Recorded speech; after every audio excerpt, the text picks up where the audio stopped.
Hi everyone, Mel here, piano teacher. I just wanted to show you about chord construction and scales. So when we do a scale, there's 8 notes in a scale from C to C. So this C here to this C here. 1, 2, 3, 4, 5, 6, 7, 8. And so we've got C, D, E, tuck our thumb under F, G, A, B, C. Go back down again, B, A, G, F, third finger over to E, E, D, C.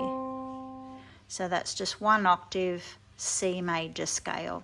Now, when we construct chords, we're building notes on top of each other. So more than one note at a time played together is a chord.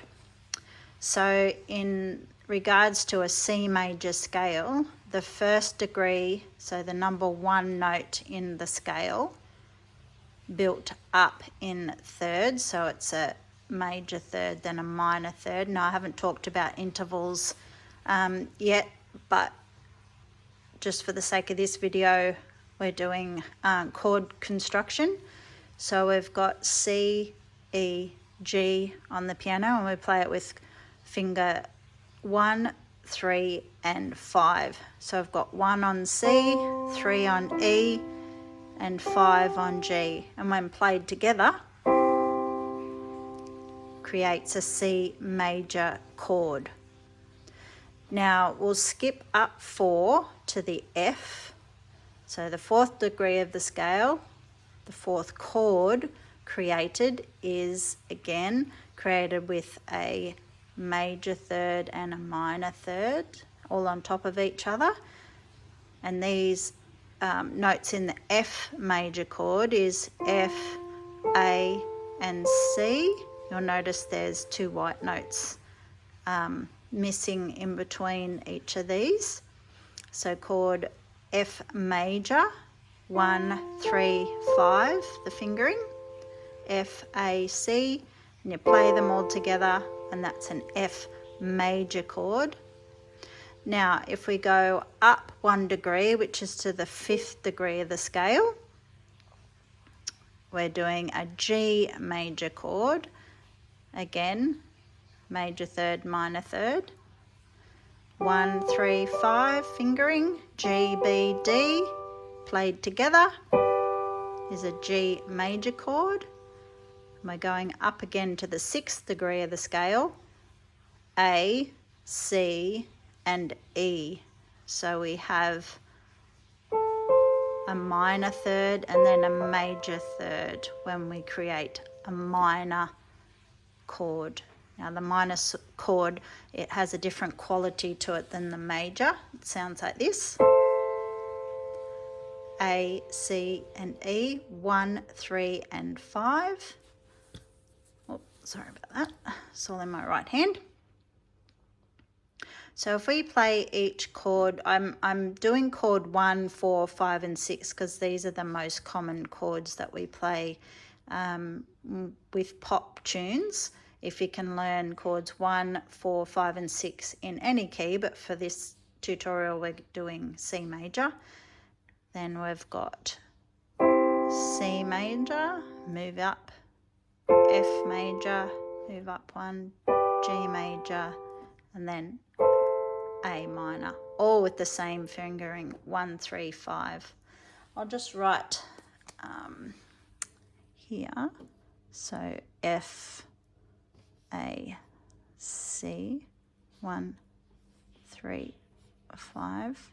So that's for the C major, and then that's for F major, and then G major,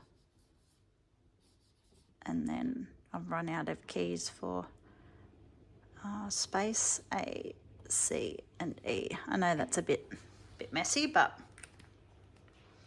that's where we're going. So I've got C major, F major, chord 5, G major, and chord 6, A minor. Now chord 6 will always be a minor chord in the major scale. So you'll notice jumping like from those positions can be quite cumbersome. If we do the inversion of a chord, it makes voicing easier. So at the moment, the way we're voicing these chords is just in root position. So they're just a basic triad in root position because they're built on the bottom note of where they're constructed. So we've got root position C major, root position F major, root position G major, root position A minor. Now, as long as you know that within a chord, C major chord, there's a C, an E and a G, and they're played together, that is a C major chord. It doesn't matter what order you play those notes in. You could play it in first inversion, say, where the E's on the bottom, E, G and C together, which means 1, 2 and 5. That's still a C major chord. Or you could play it in second inversion, which is G, C and E, where G is in the bottom. 1, 3 and 5, that's still a C major chord. And then back to tonic or root position, chord. So we've got it there or there or there or there. It doesn't matter where, as long as it has the notes C, E and G, E, G and C, G, C and E. As long as those notes are within that chord when playing that chord, it's a C major chord. Now you can do those inversions on all of your chords. The reason why it's good to learn that is when you play a chord progression, so when you wanted to play one chord after each other quite quickly, it's hard to jump around and may sound unusual too to jump around depending on what the melody is in the song. But you might want to play, if I did one chord after each other like I did before but used the different inversions, you'll notice that my fingers don't have to travel too far away from each other. So if I did C here, I did F there with the C on the bottom, which is second inversion. And then for a G chord, I moved my hands to here, or that should be that finger.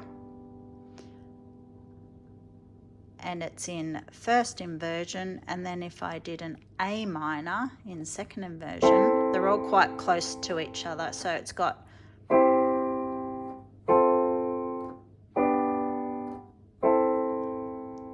and your fingers don't have to move very far. They're all within this region. Whereas if you jumped from root position to each chord,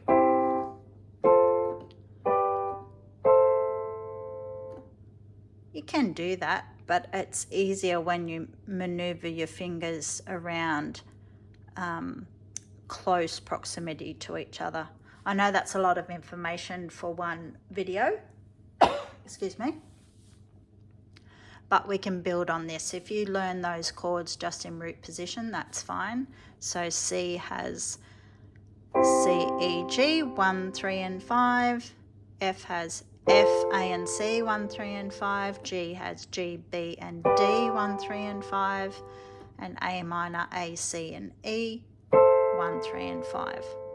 So if you want to practice those, lots of pop tunes use those chords or combinations of those chords, not necessarily in that order. They might be in a different order, but they are very common within pop music.